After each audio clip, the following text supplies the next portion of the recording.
Maya, because it itself is appears like this. But one thing is, it is false, it is true. So this is the way we have started understanding from you. Initially, I was in a thought that no one can live without thoughts. Thoughts, that means vichar. So vichara सिवाय कोणी ही राहू शकतो नाही ऐसा मला वाटलं. And इच्छा आणि द्वेष. Then I will be able to come with you, because I have forgot since the last 6 months. So these likes and dislikes is the two root causes of ignorance, and therefore I thought that what is knowledge? Knowledge means not away from thoughts, but thoughts without likes and dislikes. So this was the understanding I had before. Somebody used to come and discuss with me that if you are free from thoughts, only then you are considered as a jnani, and Ramana Maharishi said like that. So there should not be any thought, something like that. When they say, I strongly reject and I strongly condemn them. How could it is possible when you are unable to get away from likes and dislikes of the thoughts? How could you totally eradicate the thoughts? So it is not at all possible. So like that and all, I used to talk in that way. But after listening to the Vedaric method, I was able to understand that if we completely understand that the Parabrahma is totally untouched with Maya, so that time what happens, the grip of likes and dislikes automatically getting down. So instead of saying that it is falsely appearing, saying that there is nothing is giving me a much strength. See, even if we say that there is something is there, but it is not true. But still our mind recognizes that it is there, no, like that. In Anuvai method, falsely appearing, we are telling. But our mind focuses on only appearing and it has forgotten about that false. But in Vedaric method, you are strongly telling that there is nothing. When you strongly say there is nothing, I can't cheat myself. Telling that it is appear. Even if I see that it appears, then also mind getting attracted towards it. But when we strongly say there is nothing, then it is able to understand that it is needless to have any likes or dislikes with nothing. So therefore, the grip of likes and dislikes can be eliminated through the Vedaric method. So this is the way I understood. And you also told that initially one must travel with Vedaric method only. Only after a certain experience he can touch with the Anuvai method. So that and all I was able to recognize, and it was helping me a lot to completely eradicate these likes and dislikes, Icha and Idves. So this is the way I have traveled. But after Vichara Sagar and after this Advaita philosophy, so even though it is the truth, Parabrahma is the truth, and of course it is false appearance. But when we strongly understand that it is nothing, automatically that likes and dislikes goes away. Once the likes and dislikes goes away, the thoughts automatically subsides. The thoughts automatically reduces. And moreover, it started the necessary thoughts for the action alone. It comes naturally and it goes away. So this is where I came to understand that, this is what the people has told previously. The no thought is called Brahmajnana. Yeah, it is able to understand. See, even if we live in this world, even then also, we can live without thoughts. The thoughts, of course, necessary, but that will naturally come and automatically come, like Saranagata Bhakta. He used to act like ordinary people, but at the same time, he never feels that I am doing, because he is not producing the thoughts. The thoughts comes naturally, and the necessary things done automatically.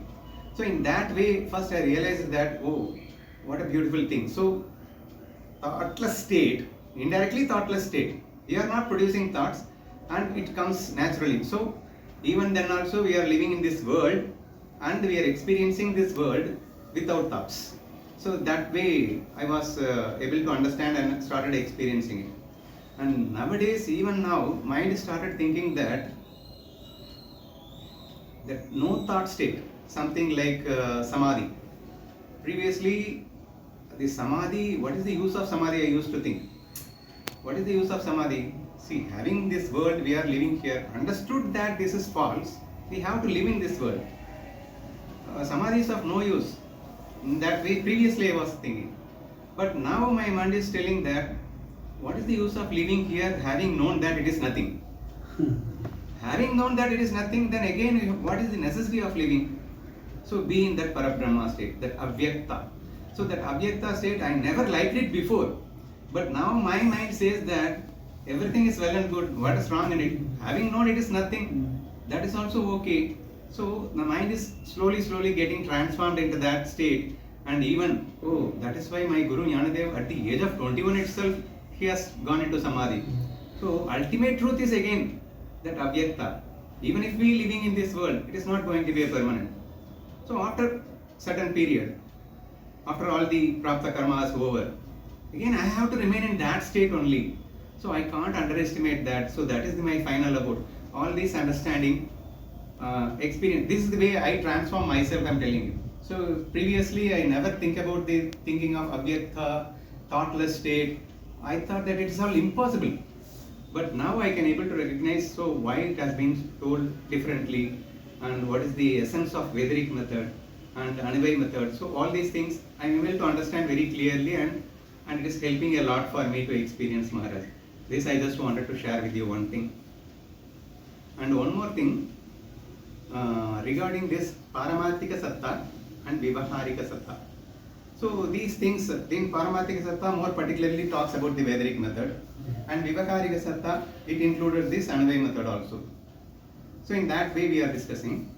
Most of the time what happens when I discuss through the Anuvai method, see what is existed, only Parabrahma is existed. And Parabrahma Adhisthana, and in this Adhisthana through Prakriti and the Maya has been created. It has been told in all the Vicharasara and everything. It has been explained in properly. Let me ask a question also, the doubt. Most of the Granthas are strongly telling that, you are also usually telling the classes like Akarta, Abhokta, Nirahara, Nirguna, all these attributes of the Parabrahma. Okay, all these attributes of this Parabrahma only in the state of Avyakta. This is the state of Parabrahma, but when it takes the form of world, even though all these guna and everything is Maya, there is no doubt that it is not true. Everything is a Maya, but who is ultimate responsible for all these things? When I deeply discuss about this, my mind says that without that Adhisthana, nothing is going to be there. As long as there is Parabrahma, the world can appear. When there is no Parabrahma, the world cannot be there. So anyway, ultimately when you deeply go into the research, the causeless cause for this world is again the Parabrahma. Causeless cause in the means what I am telling you now. With the help of world, Parabrahma is not going to have anything. Whether the world is there or not, Parabrahma is Parabrahma. Yet at the same time, without Parabrahma, the world cannot be there. So therefore, it is the cause of that, the root cause for the world. Cause? The root cause. Root cause. It is the root cause of the world. Yeah, Parabrahma is the root cause for the world. Without that, there is no world, no. So in such case, it is the root cause of the world. Yet at the same time, it is no way going to be get affected by it. So this is more important thing. In some of the Granthas, what it says that Parabrahma is not at all responsible for this world. Something like that it goes. It's only Adhisthana. Once you say that this is the Adhisthana for that world, then we have to accept that without that there is no world.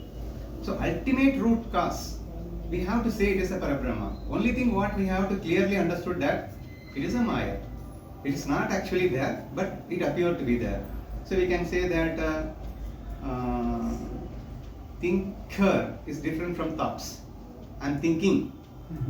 So I am thinking and my thoughts are there. So I can say that differently.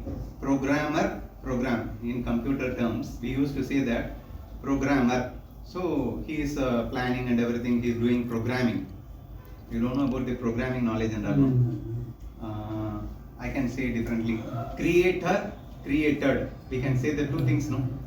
So the creator cannot become the created. Okay? So I am creation. Creator cannot be creation. Yeah, that's what I am telling. So the creator cannot be the creation. But what problem has occurred, I created everything through my thoughts. But I have get locked in my thoughts. The creations now dominating me. But I am the creator. So the creation can no way touch the creator.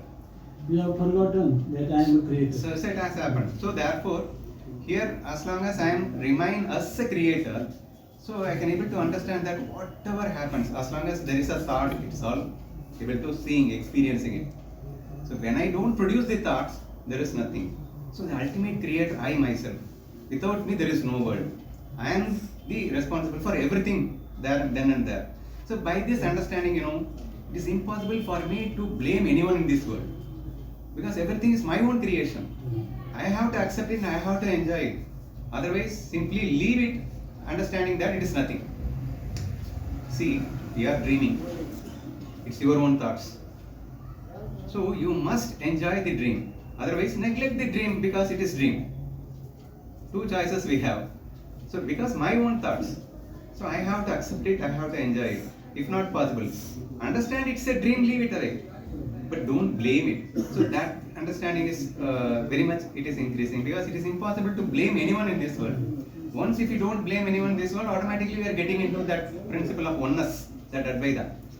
That duality, it does not never arise. So in that way, it's going. So this is the way, the second way of understanding I am going.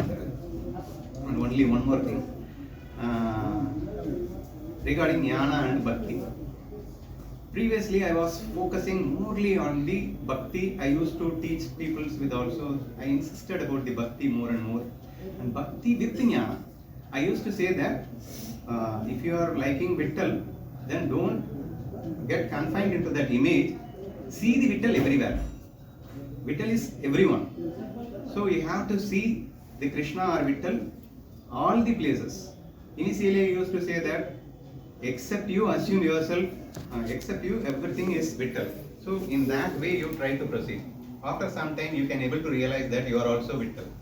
So this is the way I used to teach, and I keep on reminding that you can't understand the Advaita philosophy, you can't experience the Advaita philosophy without going into this bhakti. So this is the way I used to teach. Yesterday in my classes I was started telling that you must have a basic knowledge.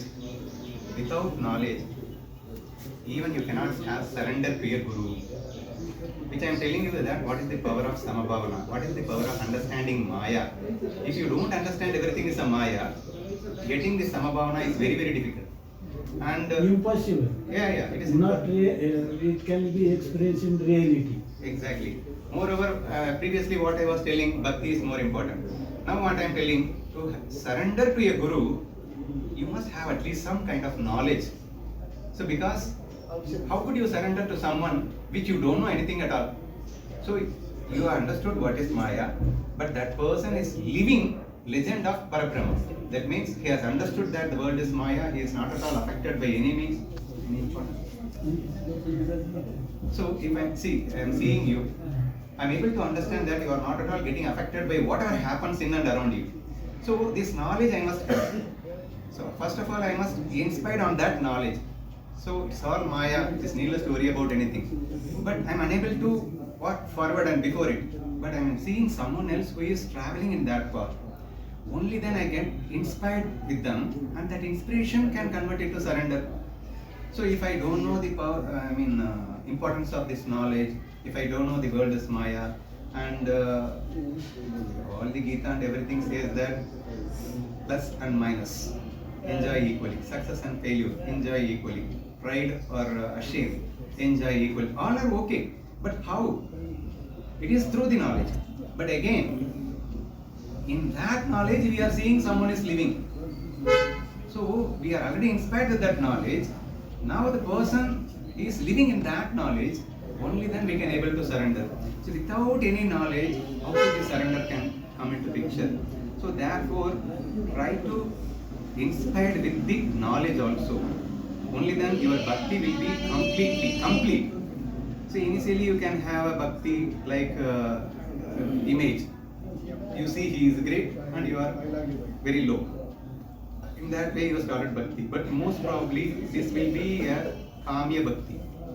Bhakti initially we started with the Kamya Bhakti. So if you really wanted to surrender and if you wanted to get a Jnana Bhakti, you need to have a knowledge again. So what I was telling initially, Bhakti leads to knowledge.